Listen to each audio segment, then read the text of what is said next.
2. Menjatuhkan pidana terhadap anak oleh karena itu dengan pidana penjara selama 3 tahun dan 6 bulan di LPKA.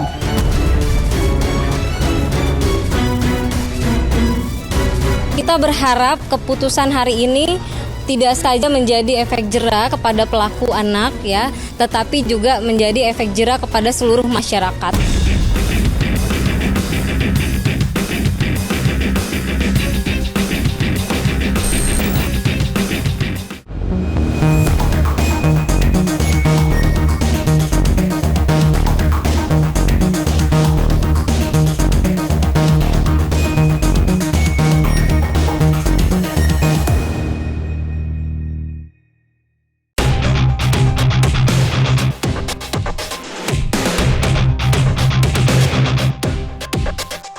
AG, mantan kekasih Mario Dandi dijatuhi vonis pidana selama 3 tahun 6 bulan oleh Hakim Pengadilan Jakarta Selatan pada 10 April 2023 atas kasus penganiayaan berat terhadap David Ozora. Mengadili 1. Menyatakan anak terbukti secara sah dan meyakinkan bersalah melakukan tindak pidana turut serta melakukan penganiayaan berat dengan rencana terlebih dahulu sebagaimana dalam dakwaan pertama primer.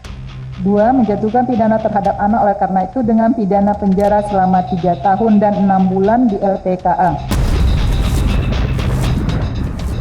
Dalam amar putusan yang dibacakan Hakim Tunggal, Sri Wahyuni Batubara menjelaskan sejumlah hal yang memberatkan terdakwa AG, yakni menyebabkan anak korban sampai saat ini masih dirawat di rumah sakit dan anak korban mengalami kerusakan otak berat.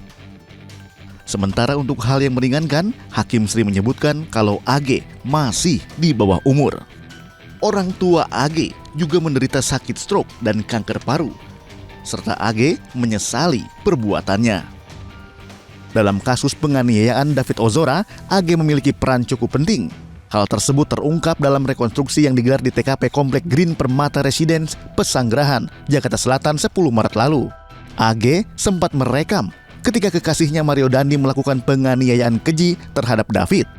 AG bahkan diketahui sempat merokok saat kejadian tersebut. AG dinilai tidak berusaha mencegah dan cenderung membiarkan penganiayaan itu, sehingga mengakibatkan David Ozora terluka parah hingga koma. AG merupakan pihak pertama dalam kasus penganiayaan berencana bersama Mario Dandi dan Shane Lucas yang telah menjalani persidangan. Menurut Pasal 61 Undang-Undang Nomor 11 Tahun 2012 tentang Sistem Peradilan Pidana Anak, AG tidak wajib hadir dalam persidangan vonis dirinya. Meski hadir di Pengadilan Negeri Jakarta Selatan, AG tidak berada di ruang sidang dan mendengarkan vonis hakim dari ruang tunggu anak. Sidang vonis AG digelar di ruang sidang kecil dengan kapasitas maksimal hanya 20 orang. Meski sidang terbuka untuk umum, perwakilan media yang masuk hanya boleh mengikuti jalannya sidang tanpa mengambil rekaman gambar dan audio untuk memastikan identitas AG terlindungi.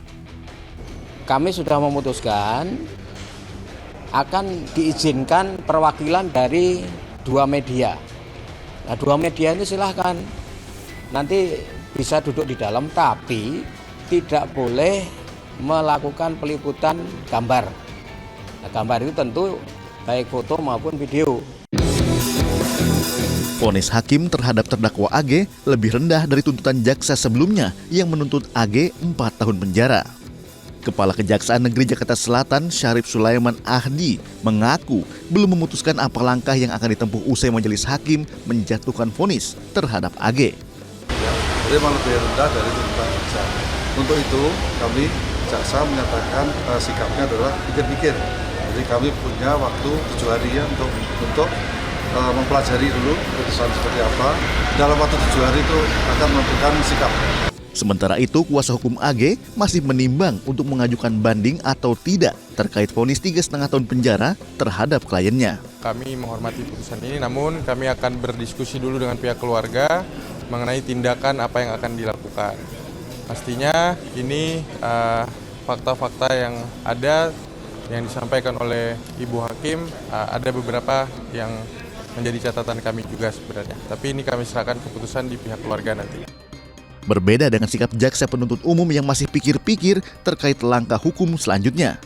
Kuasa hukum korban penganiayaan David Ozora, Melisa Anggraini, mengapresiasi vonis hakim terhadap terdakwa AG, meskipun vonis di bawah tuntutan jaksa. Tadi kita juga sempat komunikasi dengan pihak keluarga. Mereka juga menyampaikan mengapresiasi apapun bentuk keputusan dari pengadilan.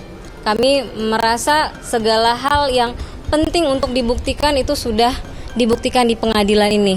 Terkait dengan pelecehan, terkait dengan unsur kesengajaan, terkait bagaimana anak korban dikelabui di dalam proses sebelum dilakukannya penganiayaan ini juga sudah disebutkan tadi oleh hakim. Sehingga kami melihat ini sudah menyentuh apa-apa saja yang ingin kami tunjukkan di muka persidangan. Dan kita berharap keputusan hari ini tidak saja menjadi efek jera kepada pelaku anak ya, tetapi juga menjadi efek jera kepada seluruh masyarakat. Di saat terdakwa AG divonis 3 tahun 6 bulan penjara, David Ozora masih berjuang di rumah sakit untuk kesembuhannya. Bagaimana kondisi David Ozora? Sesaat lagi tetap di iNews File.